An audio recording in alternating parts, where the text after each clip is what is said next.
Hello, hello. All right, let me get live started on Instagram. Y'all, it's been a day already. It's only 10:15. Technical difficulties. Switched up my routine unintentionally because of girls' night last night, gym. So I'm like, I'm going to the gym after this. we this is recovery for you, because recovery is not necessarily about just drugs and alcohol recovery. It's like literally when things don't go your way. But I wanted to make sure, and then of course I accidentally restarted my computer, hit the wrong button.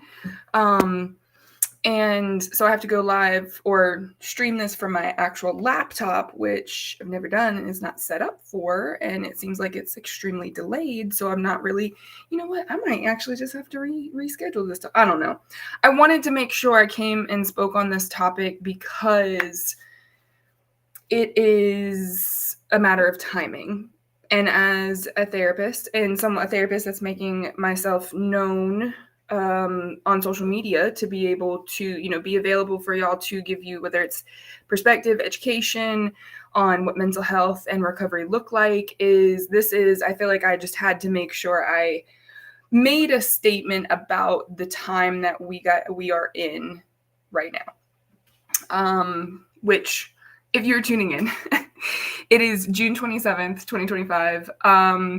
It's 10:15. I'm a little late because technical difficulties and my laptop is still having a moment. So I feel like the quality of this one is not going to be that great, but I will post it anyway because if anything, it's really just a matter of listening. But what I really want to do is I have a lot of new followers. And so I wanted to just quickly, again, kind of give you an understanding of who I am. Thank you so much for following. And today's topic, I hope, will align with that, because the P.E.A.C.E, if you notice, it's not just a matter of like the word peace, it's an acronym. So this is an acronym that I use with my practice, more with men. I wouldn't say specifically for men, but I feel like when it comes to, therapy and like learning how to deal with your own emotions, your own health, your own mental health, that the simplification process is, it's how I counsel men is different than how I counsel women, but I counsel on the same things, if that makes sense. So I made this P.E.A.C.E model, and I'm going to share that with y'all because, and I just want to make a quick statement of like who I am, and thank you for the follows. If you are following me, you're going to see a mix of content. You are going to see my own personal role modeling of mental health and wellness, which takes time. Okay. I'm on like year 7 of like quote unquote living with intention and practicing what I preach. So you see me in the gym. I don't know where everyone is in their journey. I just know daily movement has to happen. So I try to model that. Since if you're new to following me, the beginning of my journey it's on my Instagram, more or less, the Right Size Perspective Instagram, because I've been sharing and documenting my health journey, which started more with me focusing on my own mental health and that transformation. So this is why these talks are called How to Align with Transformation. Soon I'm probably just going to call them hot talks, because what I've discovered about myself and my purpose in the process of taking care of myself is, I'm here to share my insight, my experiences, whether that be from my formal education or the vast amount of life experiences that I honestly cannot explain to you as to why things have happened to me, but telling you what I've learned along the way. So hopefully it can be something that you can apply in your lives and figure out what that looks like for change and overcoming and recovering from whatever it is that you go through. So that's the thing about mental health. It's not just it's not a diagnosis, it's a conversation. It is a matter of doing the work and learning our own patterns. I can share what I have about my own patterns and the journey I'm going on. So what that looks like now for people tuning in is you're going to see a mix of content between these talks. I've got a lot of new series coming up for my own creative outlets. But yeah, so someone in the comments said displaying growth. Thank you for that. Yeah, I'm role modeling, but I'm also, you're going to see a little bit of a mix of fashion modeling, because when I started taking care of myself, I discovered that, I started out in retail. Always been, I'm 6 feet tall, plus size, whatever you want to call it. And I had to take this journey for myself to figure out, okay, what am I wanting to do with my life? I had gone through a formal education. It didn't feel good enough. So I paused for a little while and started working on myself. And then I realized I was like, oh, well, I've always been into fashion, and it's a platform, and it's actually a really interesting challenge. It's a community that I love, like getting to know people.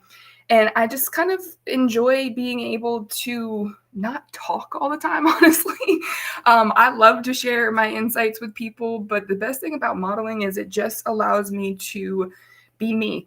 And my education and my brain are part of me, but then also let me go live my life. And so that is an important part of mental health.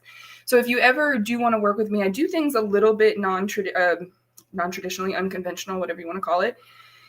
And so I've kind of pivoted how I work with people to give them a little bit more of the responsibility for facilitating their own healing. Because one thing I've noticed about therapy is that everyone has their preconceived notions of what they want therapy to be. And I will deal with that. But I also watch people become dependent on another person to be the catalyst for your own therapy. And so I really try to help people practice that themselves, so it becomes less of a perception that I facilitate their change and more about them facilitating their own growth and change and development. So I do that in the form of like these educational content, but then I also have a coaching curriculum that I let people, I'm leading it, but it's I set it up in a very intentional way. It doesn't always make sense to people when I explain it until you experience it. So I am working on establishing, I have that definitely, I'm really big on co-ed groups, but I also am really big on people needing to do their own healing work and there be separation between men and women healing. Because like I said at the beginning, I counsel differently based off of gender, but it's also really the same information. I just package it differently. So that's kind of what you need to know about me if you're new here. My social media is really for professional networking and connection with people, but I am really a big proponent on the thing about recovery. And yes, that has something to do with substance use recovery, addiction recovery, mental health recovery. The true antidote to addiction is connection. So this is one form of connection that I facilitate, but the thing about ever since COVID, and the brain needs physical in-person connection. So I have a lot of things coming. So I will be starting even though it's virtual, that is a degree of connection, but social media is a false connection for a lot of people. I'm here to make my statement, but for you guys to join the community, not to be, super salesy, but to make the investment for yourself and a reasonable one at that. I can't stand coaches who charge an obscene amount of money for them to mentor you. That gives me mental health issues. Coaches, I hold coaches and clinicians a lot more accountable than the general public, honestly. So that's just a little bit about me. I'm definitely open to questions, but this is all about how we get connected, and a lot of that happens off of social media. So I do, events, and I welcome people, if I share an event, come out, contribute, because that real in-person connection, that's the antidote to the issues that we're having. And it doesn't even you don't have to talk, but I know that's hard because I deal with a lot of people, and myself also too. Social anxiety is a huge issue right now because, and I will give you this neuroscience part of this, it's because your brain is not used to facing people that are not you. We can look in the mirror, and honestly, that's where it tends to come from. Oh, now my computer wants to be done. Now it wants to be ready. Thank you. Appreciate that. A little too late. But when we look in the mirror, we're dealing with self-criticism. That is the foundational issue of mental health concepts, is what goes on in here that we can't see. And so when you bring me on as a coach and a therapeutic consultant, I help people conceptualize that inner working of feeling. I give you the identification tools, the interpretation tools to understand emotions. And yes, men have emotions too. So you do have to understand them, not just deal with other people's emotions all the time and not express yourself, because, well, That is the physical health issues that we're seeing, the heart disease rates, the divorce rates, the obesity rates. All of that is internalized emotional inflammation. So that's what I teach kind of offline in my community. So if you have any questions about that, feel free to DM. When you DM, use the words RSP or right size perspective, because in that way it will help me kind of distinguish, no offense, but who to prioritize, because a lot of people, be in my DMs, and I'm like I said, I'm here for social networking, but professional purposes primarily. So yeah, I'll keep you guys posted. Hopefully, content doesn't get shadow banned or nothing like that. So let's get into the actual topic, because I kind of want to get this done for y'all. It's hot in my apartment. I need a fan over. Where's my fan? But I don't think I actually, oh shoot. Okay, so in full disclosure, it might be a little bit jumpy because I too share my own personal journey of like having attention deficit disorder, but then also 2 different phases of life. We go through different stressors. I'm in the middle of a move. I'm displaced in a lot of ways. But like I said at the beginning, I wanted to make sure I came in because at this point, I don't know what the hell's going to happen in our world.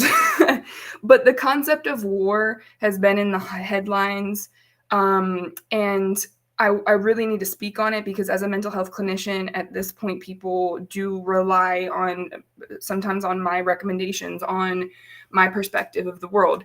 And so I want to talk about my peace model and ultimately the peace that you can find despite whatever the hell is going on in this world that you can't fully control. And I know that makes us feel extremely vulnerable as civilians and, whatever you're individually going through. I have a pretty much an insider look at not everyone's life. Obviously, I cannot talk to everyone a day, but a pretty diverse viewpoint of people and what they go through in different ways. And it's not just war that's happening in the World War III threat, but what's really happening is the internal war. And if you talk to and consider, you don't have to believe it, but if you consider other perspectives of like spiritualists, energy workers, mediums, whatever, I've heard a lot of the same narrative around this, that this has nothing to do with a world war that has missiles and man-made things. Yes, conflict is absolutely happening, across the oceans and all that, and people are at physical wars. But what it's doing and what most people are not prepared for, and I think this is the time for mental health clinicians, any type of clinician or any type of person with experience, why I speak to coaches as well, especially coaches that help people overcome domestic violence and abuse, is that this is the psychological warfare that most people are not prepared for because it's tricky, right? Mental health and why perspective is such a significant word for me and what I teach people is that perception is programmed to only be external. So what I help people do is kind of pivot back and do the internal reflection process of the internal systems that go on in ourselves of how we process that stimuli and information from the outside in, and then in turn bring it back from the inside out, because that is what helps correct the patterns of abuse that we are collectively bringing to each and every moment. You can't resist it. Like when you resist it or deny it, that's the biggest barrier for us to be able to do anything about it. But what's really going on right now is the cycle of abuse, is the psychological warfare that an increased stress moment in our society, the threat in the media, and that's why I said I'm not telling anyone to turn off the TV. This is a time to stay informed, but at a capacity that you're not going to literally trigger yourself and not be able to ground yourself again. Okay. I did a talk at a conference that I went live. So if you go over to my Right Size Perspective Instagram page, I left it up there for y'all. And I go over the chart of your vagal nerve stimulation and how your central nervous system literally peaks, and it has to peak in order for us to be able to build capacity. But when it's done unintentionally, that's the one thing people are fighting, is that no one likes to do or feel a way without consent to feel that way. And so when people make us, quote unquote, make us feel a certain way, the reason that you don't like it is because you didn't give yourself permission beforehand to feel a way. That's really the foundational version of consent. Yes, we got to talk about consent when it comes to interpersonal dynamics and relationships and communication. But it really comes down to, if you didn't do it first, no one likes to be last. No one likes to have something done to them. So in the other videos that I've been talking about recently about grief, it's a matter of like, no one likes to think about loss, first of all, but no one likes to lose someone not on their terms. So really what I encourage people to talk about when we think about grief is you go ahead and you slowly integrate it into your consideration, and then it doesn't feel as vulnerable when a loss actually happens.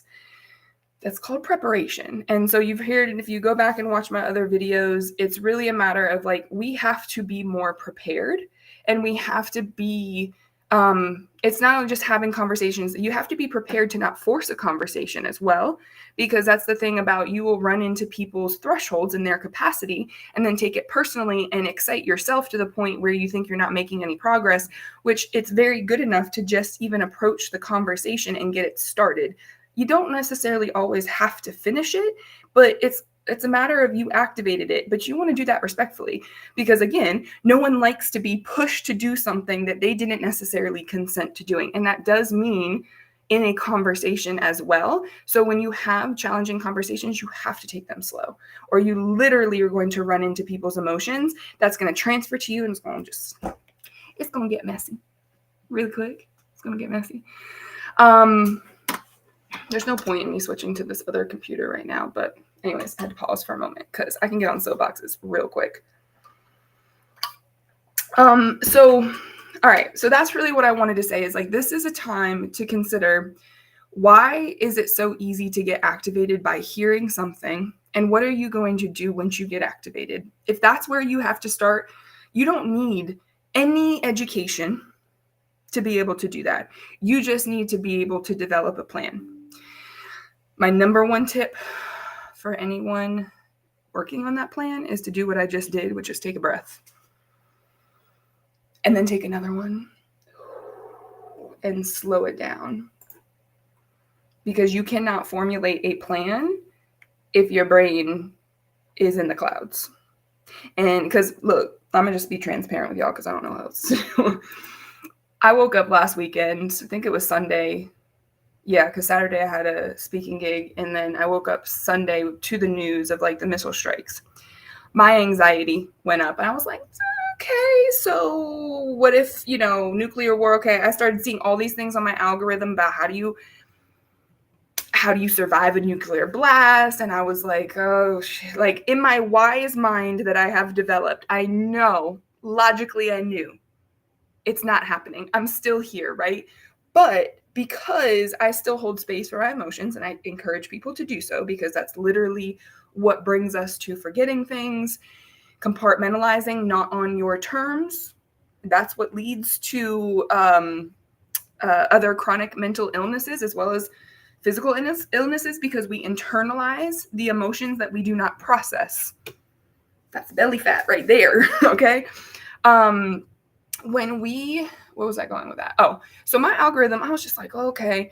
And so I was able to calm down, but then honestly, I was really, okay, my anxiety is telling me be prepared, because that's where I was like, oh my gosh, right? This is what I really want to talk about is this time is for you to interpret what it is that you need to be more prepared for. And it's not nuclear war. Now, I'm going to talk about two aspects of preparation.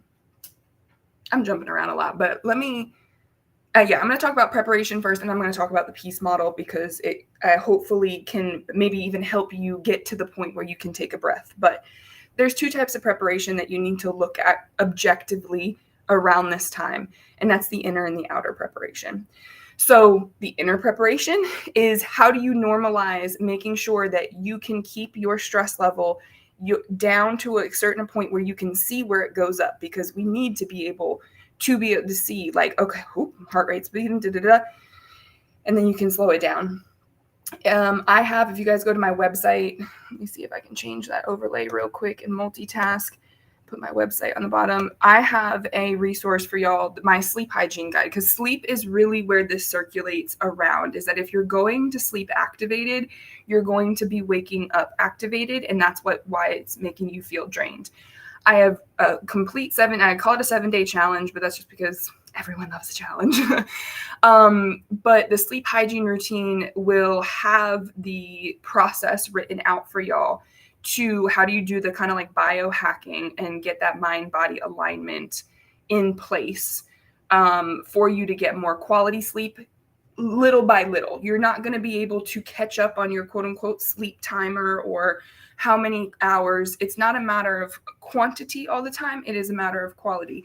And so I would say, I can guarantee if you guys don't feel different, if you follow my list, how I've written it out, if you don't feel different within 3 days, come tell me, because I am missing something. So tell me, and I will either have to guide you through it a little bit more, or, I mean, I can't really give you your money back, but I'm that confident because that's where I started. The transformation that you guys saw and have seen with me started with my sleep. I start every one of my clients, even if you're like, oh yeah, sleep. I'm still gonna be curious about your sleep, because the inner workings, most people do not have an inner engineering mindscape for it prepared. So we just internally, like, your brain turns off to the indicators of what your body needs. So if you are not in a healthy place, or you're not in a routine that is quite established yet for health, start with your sleep. So that is one thing about inner preparedness, is that you have to be able to recalibrate to a certain extent each night, little by little, to be able to regain that energy. So the inner preparation is that breath work, and that is all in that. It's at the top of my website, if I did not say that. Like, when you go to my website, there's a little banner at the top that says RSP Sleep Challenge. Excuse me, I'm talking too fast. And we're going to breathe and slow down. Because this is why I do this is I model, like, I get myself worked up. I can tell when I'm in the yellow and the red areas and still functioning. I just have built enough capacity to be able to be like, oh, okay, I'm not losing memory. I'm not blanking out. I'm not crashing out, because I have been able to build those systems, not only of just mindfulness, but like I have other sources of energy, how I fuel my body, the relationship with food. So that's why I focus a lot on the relationship with food and recovery, is because it's not just stopping what you're doing. I don't encourage anyone, especially if you're using a substance, don't just stop doing it completely, cold turkey. Some people can do that, but then your brain is literally like, you're completely biased towards how sustainable that is. But slowly bring yourself back down. But that's also really challenging to do, because then your brain's going to lie to you and be like, oh yeah, it's slow, we'll do it next week. That's not slow. That's just not doing it at all. So reach out for help on that. I do have some coaches that can connect you with too. That is reasonable. They are reasonable. But back to preparation. So the breath work is really a matter of brain work. So it's getting your brain to the point where you can process information. Most of the time, what I do and the P. So I'm hopefully go back and forth with this, the P.E.A.C.E model. The P is perspective. Okay. So the P.E.A.C.E model is something that I came up with. They are actually, it's my ethos of my business. But then I also, because I created it, I was like, I have a pretty decent process here. And since I'm big on process addictions, and if you can go back into my other videos, let me just say, process addictions are your behavioral patterns that we sometimes mostly do in life, and we're not necessarily going to stop, versus a substance addiction. And the process has to be part of the solution. The problem has to be part of the solution, or else you're not going to. Thank you, William. I appreciate you commenting on this. Thanks for the new follow. It's one of my new followers. And you have a good weekend too. Stay cool, because I'm pretty sure it's the whole United States. I don't know where you are, but it's hot. It's very hot. So the P in P.E.A.C.E model is perspective. I'll just go through it quick, and then after I go back to the preparedness and the outer preparedness, because there are some actionables that you need to consider. Peace model. My ethos, the pillars of peace, something I call it, is perspective, education, acceptance, compassion, and empowerment. So if you use that in flow, it's a series of questions that you ask yourself. They are also the core values, not only for myself, but values that I encourage people when you start doing this therapeutic work. You get to choose your values. You don't have to just adopt the values of your parents. You don't have to just adopt the values of someone else that you spend time around. When you're living intentionally and you're rebuilding and designing your life, you choose your values. Those are some of the values that I recommend people consider to absorb, just because they are the ones that are going to keep generally your brain safe. Now, in application, sometimes they look a little different, but I will come back to that in a moment. So let's go back to preparedness. The inner preparedness is working on your sleep hygiene, your breath work, being able to take breaks. This is my biggest one, because I tend to work. So addiction, you pull that layer back from a substance or a process addiction. Usually we have an attention deficit disorder, or what we're starting to call autism spectrum disorders. It's not something that you can't come back from. It is something that you have to recalibrate and train your brain to be able to cope with. And taking breaks are the number one ego deactivator that you can do. Because when we get focused on something, especially if you are a passionate person like myself, when we get focused and going in on something, your ego is all in. Your brain is designed that way. Okay, everyone. This is why with this whole narrative, when people say like, oh, I come from a family of addiction, no one taught me, your brain, everyone's brain is wired to be addictive. It is a survival mechanism, okay? So when we start talking about recovery, you have to unlearn and you have to learn things and repackage them, that you're not getting rid of anything that's happened to you. You're not getting rid of anything that you don't like. You actually learn to regulate it, and you learn to be able to apply it intentionally or impactfully in your life, okay? Where was I going with that? Taking breaks. So when your brain is all in, it will go and go and go and go and go and go, and then we'll faster. Okay. So when we talk about what is burnout? Burnout is no breaks. You have not put any breaks to the video playing in your mind.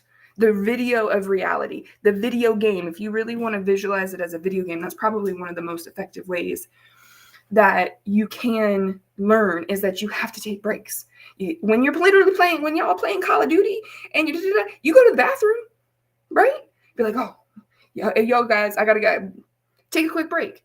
When you're working throughout the day, how do you reestablish trust with yourself? Especially, this is significant with trauma, is people I hear, so they're like, oh, well, if I just gotta focus, I just gotta get this done.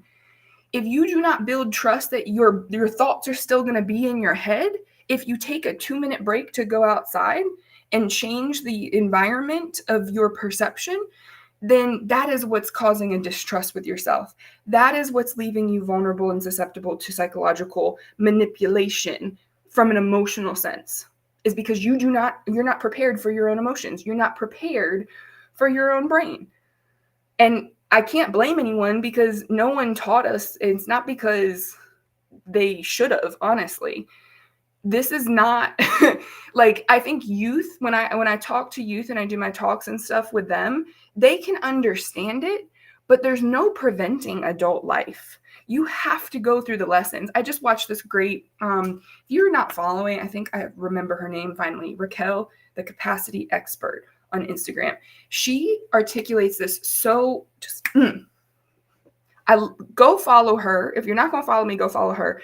Then, because she was talking this morning about, like, there are just some things and lessons in life that you just cannot teach. Like, you cannot teach. We can just hide that. I don't want to see that kind of comment. You can, in effort to hide the comment, I showed it literally. So, okay, please do not leave these types of comments. Just not. Like, it's not helpful. It's not doing anything. We're just going to take a moment to pause. Please don't. Find new language to speak to me. Okay. When you are talking about recovery, it has to come with trust. If you lose trust in people, that's okay. They're teaching you something. But if you lose trust with yourself, that's where you're screwed. I just like, that's really where you will need someone to help you be able to figure it out. And that's not a bad thing. That's why therapists exist. But when we're talking about like at this surge of people needing to come to therapy, not everyone needs to come to therapy. Some people just need to take the time. Sometimes you just need the accountability to schedule the time to sit down and in phases, learn how to understand your body, understand your mind, understand your feelings, and be able to go back out there and live life and practice the lesson.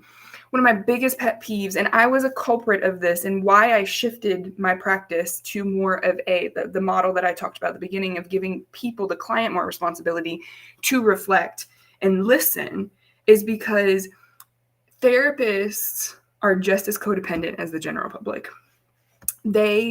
We can perpetuate codependency in the therapeutic process like experts that we are in subject matters that, yes, we can educate people on.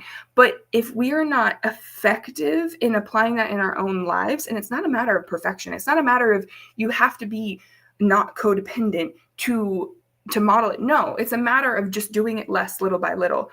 Building that awareness to how you are codependent. That's what people really need to be taught, is the real life experience, not necessarily of all the information of what a therapist knows and goes through to know what they know, but the lesson that, hey, this is what I've learned recently. Go out and see if you can pay attention to how it happens in your life, and then practice the regulation and the breathing and the skills and the communication. One of the biggest skills that I have to work with people on is the communication, and that's a tough one. But is to really do that inner preparation work of taking the time to know yourself. You have to know yourself and your patterns more than someone else, because that's what a narcissist will really love to know about you. And then if you don't know your emotions, and that's what they really love to take from you. So this whole people pleasing, yeah, like I had to do it myself. I work with people's egos all day. All day. That's the only reason I guess I can give you some degree of insight and be able to navigate. And a lot of it is it's not keeping them out of your lives. It's making sure you know how to identify them in your life. So then that way you have a choice on how you are able to detach from that. Getting a little bit on the soapbox and away from my point here. So those were the inner preparation actionables that I would encourage you guys to practice during this time. To stay informed, and when you stay informed, be very aware of your breath, focus on your sleep, take your breaks, and sign up for my coaching course. So the external or the outer preparation, and these are the things that I'm not, like, again, could be a conspiracy theorist if I really let myself. But let's just put it this way. Again, mental health is about preparation, and it's about getting ahead of your own patterns. So when I look at that from the outside world, I have been influenced by the zombie apocalypse, like The Walking Dead, for the majority of my life. I remember when oh God, what was the name of that movie? Will Smith, and that German Shepherd, I Am Legend. When I Am Legend came out, that was the first time I actually ever went to see a movie by myself. So if you want to talk about an outer life skill tip of, how to practice capacity, go to the movies by yourself or go out to eat by yourself. And if you're challenged by that, please let me know, because it's really impactful for the brain to be able to do. But okay, I'm not going to force you. But that movie is what made me start realizing, because it hit home on a lot of my insecurities. This was when I was not living intentionally, and I was very anxious about that movie. And I think that anxiety, how I kind of carried it around with me for a long time, but it taught me a lot about what I do now. And that is because of preparedness. If the power goes out, where is your emergency kit? Where are your documents? So that's why I wanted to make sure. I don't care about the quality, the angle. The lighting does help. But for this message is because the very real fact is not only just the psychological manipulation happening that you can't think about at external and outer preparation, is that some people just don't know what to do. And you don't have to be rich to be prepared. You just have to make sure, go to the dollar store and get some tea light candles. Go to the dollar store and make yourself a little kit, a go bag. Go to the library and or if you don't have your official documents, your social security card, your birth certificate, a copy of, bank statements or something like that too. Because if the power goes out and it stays offline for so long, then you're going to need proof of who you are. You're going to need to make sure that, and I see the surge of people right now at the DMVs for this Real ID stuff, and that's significant itself, because a lot of people, you can just see the pattern of a lot of people did not prioritize doing that, and now we're seeing a delay because there's only a certain amount of DMV employees and time in the day to be able to get everyone up to date on just one identification purpose, right? So this is where take your time, take your breaks. If you work 8 to 5, you say you can't take a lunch break, you can't take a 15-minute break. First of all, you're breaking OSHA in a service industry role anyway. So if you have a supervisor that makes you think that you can't take your breaks, come talk to me, or go talk to your supervisor and be like, look, I need to do some personal life things. If you can't take a break, and I don't mean like a whole day just to go to the doctor, then that's what you need to pay attention to. That's where you need a little bit of coaching and counseling, and some of it's just accountability. Okay, so it's not something to be ashamed of if you haven't done those things. It's a matter of you getting stuck. And we see that. I see this in couples all the time, where the woman is or it's not just women, men do this too. But you're trying to motivate your spouse to take care of themselves, when the answer is just go take care of yourself. And if he can't keep up, guess what? You haven't tried it yet. Most likely when you have a dyad and you try to focus on the other person more than you focus on yourself, you get yourself stuck in the cycle. That's where people start getting meshed. That's where people start making not good decisions. Okay. So getting back to this point of outer preparation, your documents, secure that. Guess what? It's, Sunday was a week ago. Well, 5 days ago. We're still here. Nuclear war has not happened. You have had enough time to go to the copy machine and make those copies. You've had time to go to the ATM and get whatever cash you can. I know, finances are tight, the economic downfall right now, but it is having a little bit of, because I am not a cash person. I would, if someone ever robbed me, which I don't want it to happen, but I'd be like, yo, I can Venmo you. I can't give you cash. I don't carry cash. So I made sure, and I put stuff in my lockbox. If you don't have a lockbox, just get a damn shoebox, get a backpack. It's something that you can go and grab. The next external preparedness would be having your a little bit of your daily essentials and your medications, so if you have pets, this is another planning thing, that you have to know your pets, what and where are, and it's not a matter of setting it all out and being prepared right now. It's a matter of just taking the time to sit down. If you have a partner, being like, look, let's talk about this think. Use them as a thinking perspective. Is okay, Banjo is, he likes to hide under the couch. What do your pets do when they're stressed?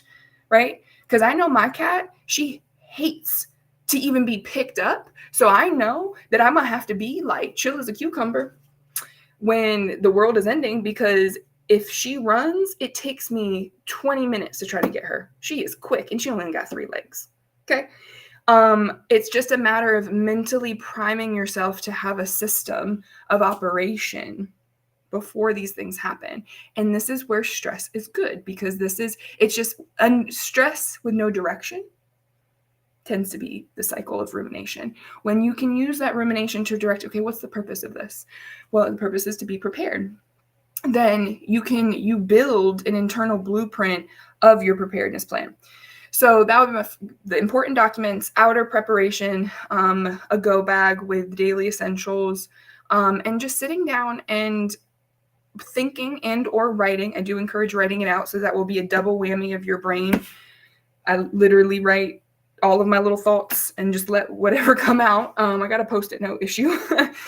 But you are preparing yourself for the process in a high stress time. So when you are triggered, so I do this a lot with my PTSD clients, of like when a person who looks nothing like your abuser, or an event that has nothing to do with the initial trauma happens and it activates you, that you have okay.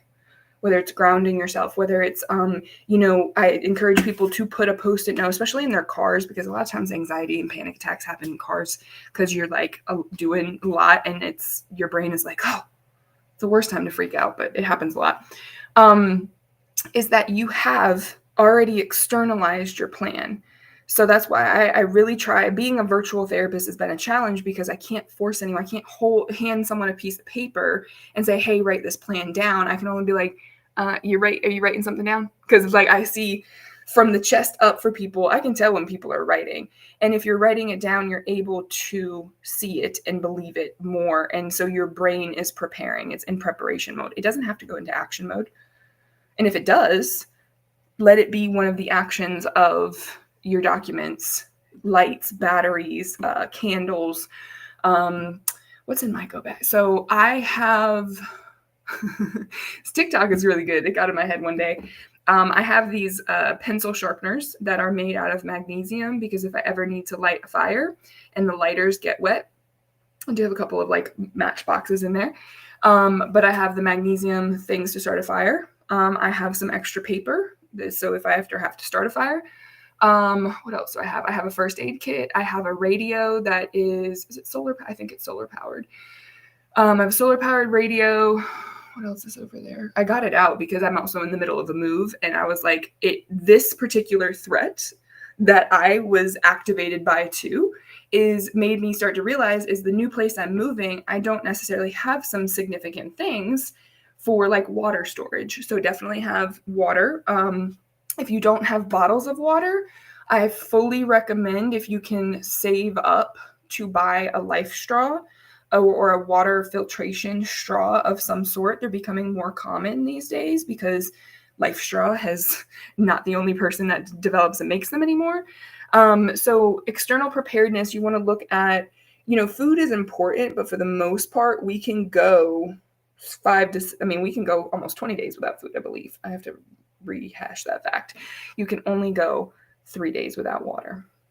That was if you go back to one of my videos about my fast that I did in March, and I couldn't drink water from sunrise to sundown, my brain was tweaking. I was out of it. So those are some of the things that go and focus on the preparedness. Now, not over preparedness. I was this close. I definitely Googled how much generators were. I did. And there is a part of me that may actually buy like more of a portable generator. That big one, but this is a lot about hurricane preparedness. I guess I know this too. Like I said, I have lived in the Northeast for the first part of my life. So we used to have nor'easters and the lights would go out often. So my mom was just naturally prepared as a homeowner to have candles, have flashlights. Since if you live in the South, you don't really need a whole lot of heaters. But I know a lot of people become adapted to the heat. So when it gets cold, they're even more cold. Layers, just get used to layers. The heat is a little bit more dangerous just because, especially when the power goes out, because if we overheat, then our brain suffers. But us being cold, it's actually pretty good for the body. But you don't want to, just be having like socks on. You want to have layers. So it really depends on your situation. But those would be, most people don't have a go bag. So that's why I'm starting simple. So this time from a mental health standpoint is about preparation. Prepare your plans. You don't have to enact them. Just think about them and breathe, because you're not going to be able to think about them if you do not learn how to regulate how your brain works. So as I close this out, how can the P.E.A.C.E model help you? So I designed the P.E.A.C.E model. I told you guys it's perspective, education, acceptance, compassion, and empowerment. And it is used as a process. This is one I typically tend to give to men, is like a way of intellectually grounding yourself. If you don't know your emotions, that's fine. But you also need to breathe. So the first one being perspective. What other vantage point can I look at this thing that's activating me by? So if it's a person, be like, what are they seeing right now? And when you naturally challenge your brain and a reaction standpoint, you have to respond. And that's what we want to get to, is the response to whatever the threat is. So as you breathe in perspective of like, oh, this person is saying something to me that's making me activated. So there's a good chance this may not be even about me. Transference is real. Energy is real. You may have absorbed it, especially if you know you're an empathetic person. So that's perspective, is what other point of view do I need to consider? Education. What information do I need to be able to consider the situation? So especially when other people are involved in this, like, okay, they said something to me, I need information from them. I'm like, okay, so I said, I'm feeling this way, or I'm seeing it this way. What are you seeing? Gaining an understanding of more information. That's education. It's not only a value of mine, because this is all education, but it is an actionable as well. Acceptance. What are the things that I cannot control in this situation? Most of the things we can't control, especially if another person is involved. Given this, topic is centering around a time where, the threat of war, you really can't control if the nuclear codes are going to get activated. That time has come and passed. He's already there. We can only control. That's why I talked about preparation. You can only control what is going to do the best to get you to a safe place. I am not wishing your algorithms to show you the nuclear war preparation videos that came up on mine, but if you really want to go, decent insight, get to a secure concrete brick lined building and stay there. That's one I was like, well, shit, I ain't got that. So I just going to focus on how do I get away, far as, but it's preparedness. I work on preparedness every day. So that's acceptance. What are the things that you can or cannot control in the situation? The more that you ask yourself these questions, and hopefully you're breathing, the more that you are actually bringing yourself back down into the yellow stages, the green stage of your activation, and you should be able to answer these questions. If not, that's what, again, coaches are for. C is compassion. How can I show myself or someone else more compassion in the situation? Now, a lot of people would be like, oh, you can't be compassionate to a lot of people. Yes, you can. And when you do it, it actually is more efficient and it's more effective for a society at whole, is to actually view compassion before you view criticism. You can say something to yourself or to someone else with consideration and compassion, and for a negative situation. You can even deport people with understanding the impact and maybe give someone an extra piece of information about how they can do this differently. Now, I'm not going to talk about it in the bigger issues of life right now, because honestly, that's just very convoluted. But from a micro standpoint, we can all afford to give ourselves and someone in our near situation a little bit more compassion. And people are like, oh, well, I don't deal with narcissists, compassion. When you're compassionate with a narcissist, you detach from their hold on you. Why? Because they are not doing that. They are not compassionate to themselves because they have no ability to. Every person has a narcissistic internal personality in the state of an ego, right? And narcissists, they just lack ego development. That's all, right? So when you are compassionate versus critical, you are nurturing versus critical, then you detach yourself from their hold. So yes, compassion is the answer.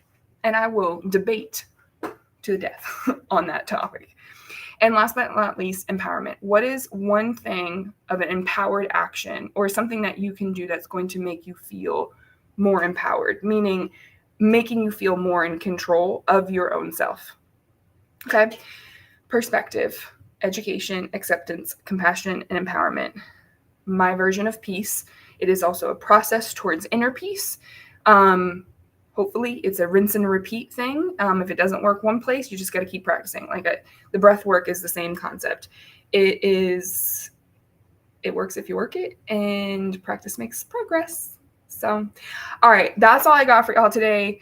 I said last time I wasn't going to go live next week, and I lied because this week was a little chaotic. So I was like I said, I need to come and share with y'all peace model in the time of war. But next week I will be in the middle of my move. So I will I don't know. I might take the month off. we'll see. We're honestly, my whole presence really depends on what happens in the outside world. So hopefully this can be found and be helpful for someone. Like, follow, share if you really it was. And other than that, enjoy your weekend. Enjoy little bits of preparation for how you set yourself up for success in a time of where peace is needed, but war is talked about more. And I will see y'all when I see y'all. See ya.